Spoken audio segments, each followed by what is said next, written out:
Hi, today we've got Tony from Alexandra.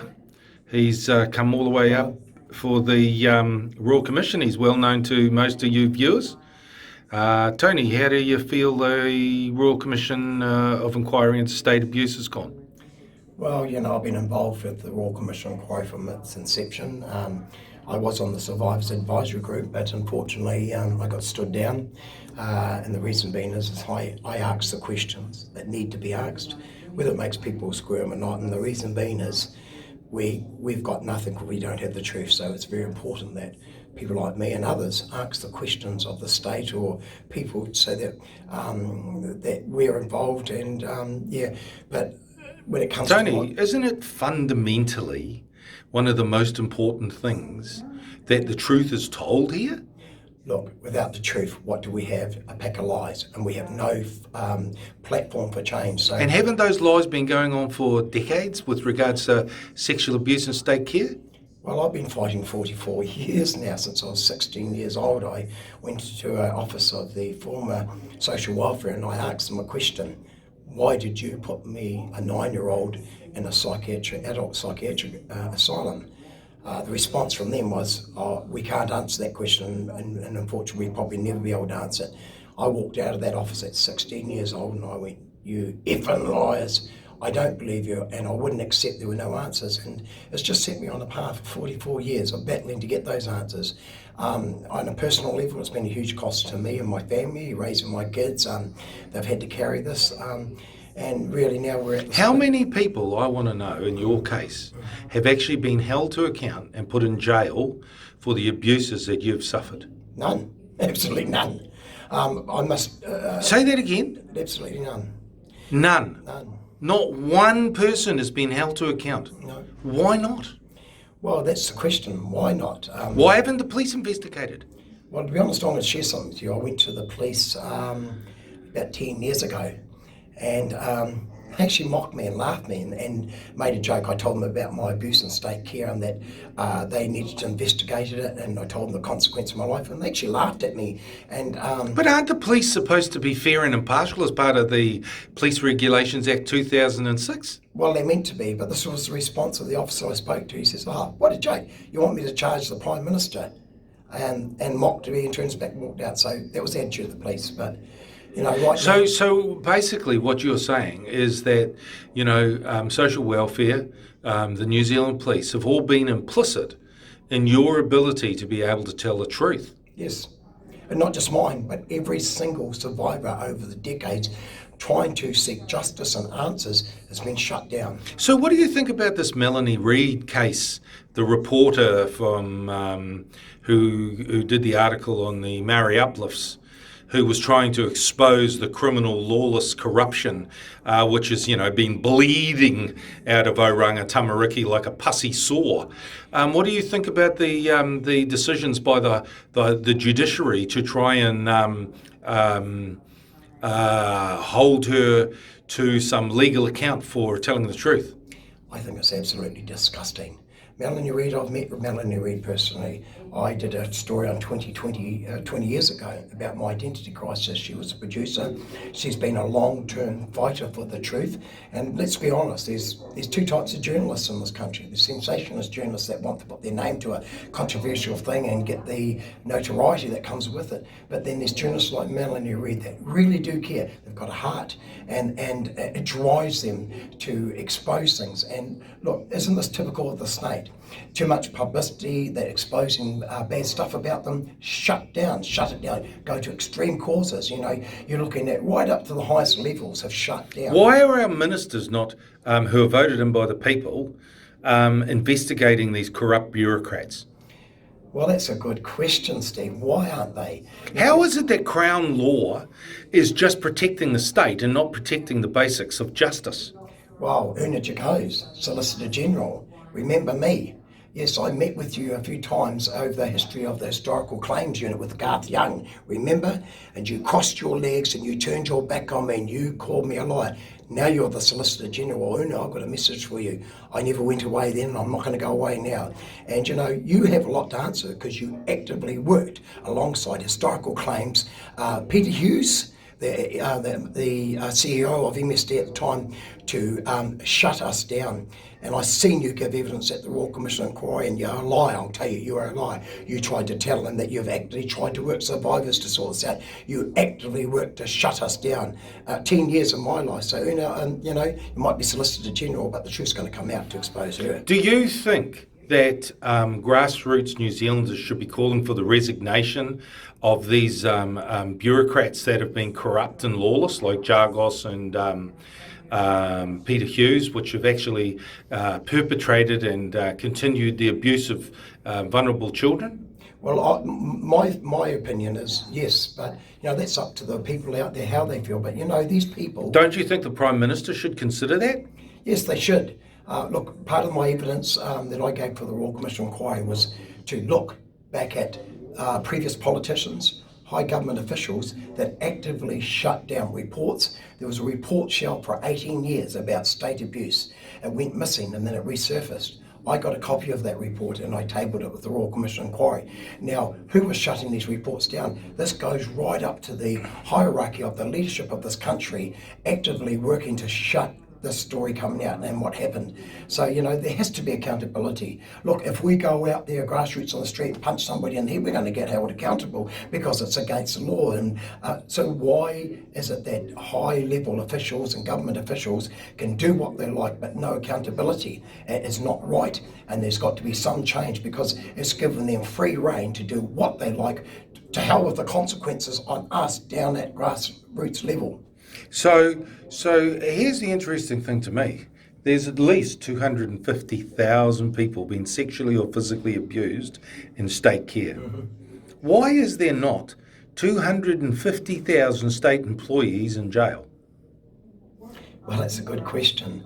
They will run, they will cover up, they will make excuses. This has been going on for decades, Steve. In my experience of over 4 decades of fighting, it's always if you put them in the limelight, find some way to discredit it, to undermine it and shut it down. That's been the legacy of the state in dealing with us. But it got to the point, of course, that the publicity and social media has been a big thing. Reports from the Children's Commission, the Ombudsman, and many other high profiles that realise this is wrong, and they've put their voices to us at the ground roots, and that we've got this platform. So what steps do you think that grassroots New Zealanders can lawfully take to express their displeasure at the criminal activities of these abuse of these individuals? Well, you know what? What is the most powerful weapon? And I'll tell you, it's your voice.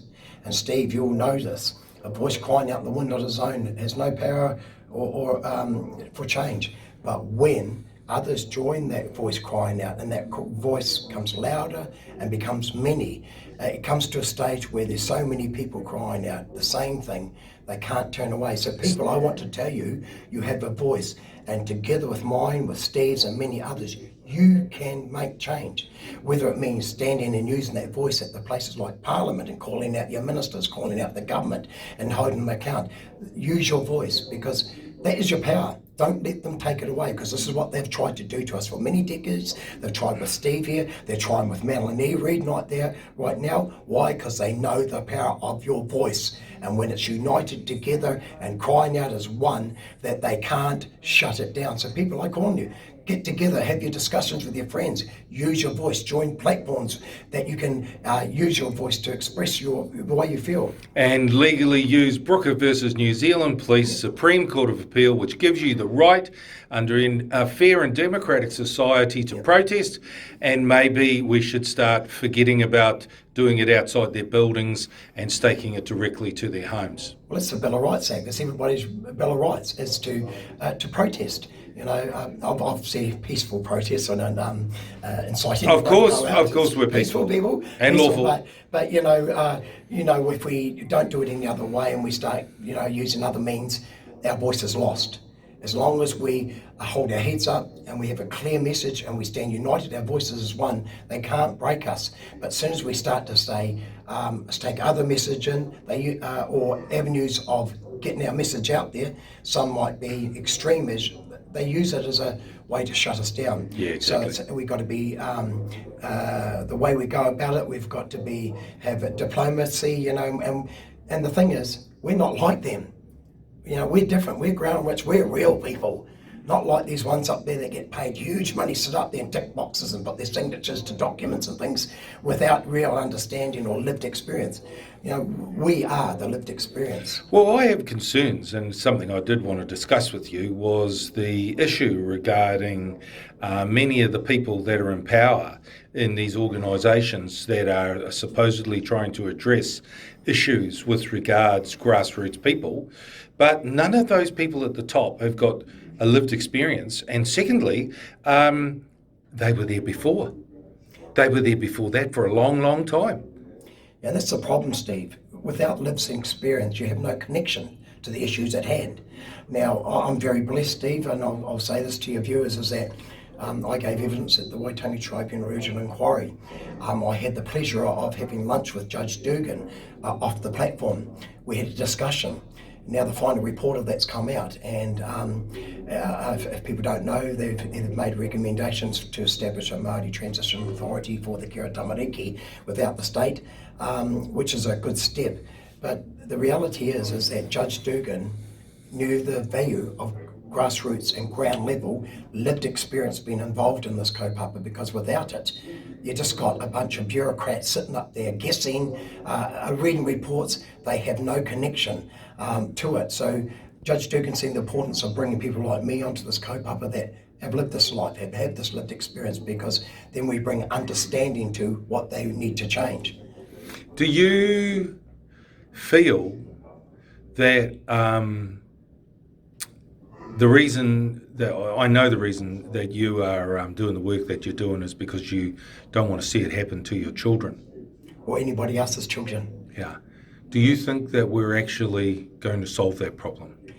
Well, put it this way, I can't say where we're going to, but I would like to think that we're on the pathway to, and it's a learning curve. We're about to change the system. We're trying to change the system. It's about how do we go about it and set up something solid so it doesn't fail like the previous states. And this is not just for a few, this is for all of us, because it's going to affect all of us. Well, that was actually something I was going to talk to you about. There's grave concerns with the transitional authority that European and Pacific Island and Asian communities will also be left out and will be left with the old lawless, corrupt Oranga Tamariki. What's your view on that? Oh, look, I completely understand, and I really feel for them, but if I can just say on a personal note, my kaupapa isn't just for tamariki Māori, it's for all tamariki, regardless of ethnicity, race, or religious belief, because this is what I believe. Our tamariki are the future of this nation.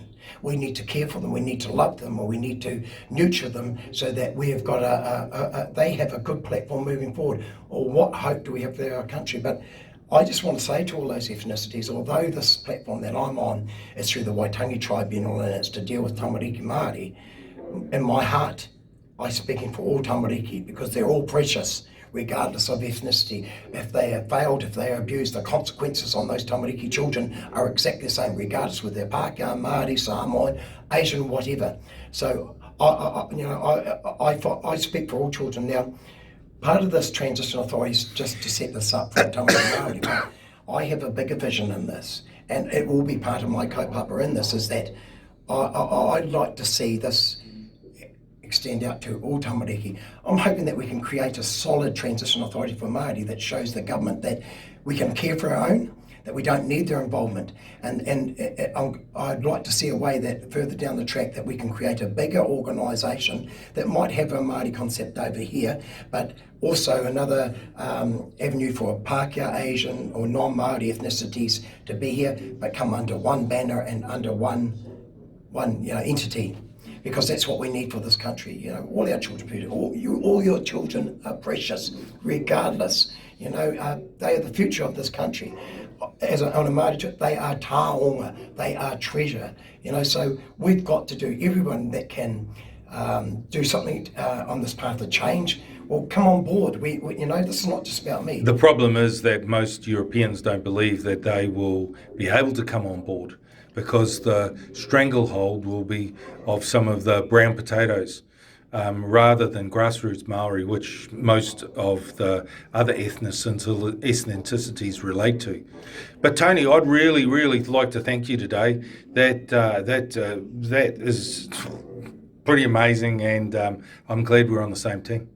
Well, you know, we've got a job ahead of us, but come on, New Zealand, this is our kaupapa. It's not just Steve's, it's not just mine or a few at the top. This is for all of us. And look, I did a video over the day, and what I'm interested is much feedback about ideas about a new entity, feedback about how you've been treated by Oranga Tamariki, the outcome on your whānaus, on your children. I'm trying to coagulate a whole lot of information that shows a consistent feedback and story, and I want it from all people, because, you know, it's about our children. So, you know, I can put forward some thoughts of my own, but I can't speak for this whole country. Well, Tony, I'd like to just leave it there with that, but I'd like people to consider, let's start filling the jails with these lawless, corrupt social workers and lawyer for child and psychologists that have abused the legal system and have unfairly and dishonestly taken children from their parents. But thank you very much for that today. You're welcome, Steve.